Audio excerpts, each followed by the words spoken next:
अच्छा, आज ना जब मैं एक्सरसाइज कर रहा था तो मेरे दिमाग में एक बात चल रही थी कि क्यों ना मैं जो एक्सरसाइज आज जल्दी-जल्दी खत्म कर लूँ और अपनी वालदा के लिए कुछ स्पेशल करूँ। तो मैंने सोचा चलो मैं जल्दी से एक्सरसाइज मुकम्मल कर लेता हूँ, लेकिन जब मैं एक्सरसाइज कर रहा था तो मेरे ज़हन में आया कि आज मुझे एक्सरसाइज थोड़ी-सी हार्ड करनी चाहिए। लेकिन मैं रोज़ सोचता हूँ कि कुछ एक्सरसाइज को हार्ड करूँ, लेकिन हार्ड मैं कर नहीं पाता क्योंकि मेरा वेट बहुत ज़्यादा है, जिसकी वजह से हार्ड करता हूँ तो मैं थक जाता हूँ। मेरी थकावट भी काफ़ी हो गई थी, फिर मैंने पुशअप्स लगाई। पुशअप्स लगाते हुए जब मैं गिनती भूल गया था, फिर मैंने 1 से 4, 5 से 6 पुशअप्स लगाने के बाद फिर मैं बेंच पर बैठ गया। जब मैं बेंच पर बैठा तो थोड़ी देर बाद मेरी बेटी मेरे पास आई।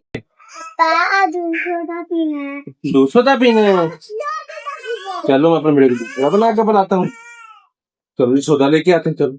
मैंने फिर एक्सरसाइज को जल्दी से मुकम्मल की और दौड़ लगाता हुआ मैं बाहर गराज में आया तो गराज की लाइटें बंद थी, तो मैंने लाइटें को चलाए बगैर ही गेट खोली। मैं कहा चलो कोई बात नहीं, बिजली का बिल बहुत ज्यादा आ रहा है तो हमें बंद लाइटें ठीक है। मैं दौड़ लगाता हुआ गली में आया, सामने शॉप खोली थी, शॉप पर पहुंच गया। वहां पर मेरी बेटी रानी कहने लगी पापा मुझे चीज भी लेते। मैंने जल्दी जल्दी से स्प्राइट की बोतल को शॉपर में डलवाया क्योंकि मुझे दूध सोडा बनवाना था। मैंने जल्दी जल्दी से उनको चीज भी लेके दे दी। स्प्राइट की बोतल को शॉपर में डाली। शॉपर में डालने के बाद मैं दौड़ लगाता हुआ वापस घर में जब घर आया तो माँ जी ने दूध की पतीली में बर्फ डाल के रखी हुई थी। मैंने फटाफट जो है बोतल का ढक्कन खोला। खोलने के बाद बोतल को कल्टी कर दिया। मैंने रोजमर्रा की तरह मैंने इस दफा जो है ना ज्यादा बोतल जो है ना कम दूध में डाल ली ताकि जो है ना झाग बने और अच्छा दूध सोडा बन जाए। मैंने जल्दी जल्दी से दूध सोडा को बनाया, ठंडा किया। ठंडा करने के बाद मैंने पहला गिलास भरना शुरू कर दिया। मैं पहला गिलास भर ही रहा था तो मुझे ऐसा फील हो रहा था कि दूध सोडा बहुत अच्छा बना। तो मैंने दूध सोडा बनाने के बाद सबसे पहला गिलास अपनी माँ जी को दिया। मैंने माँ जी से बिस्मिल्लाह की। मैंने कहा माँ जी ये ठंडा ठंडा दूध सोडा पिए, ये आज आपके लिए सरप्राइज है।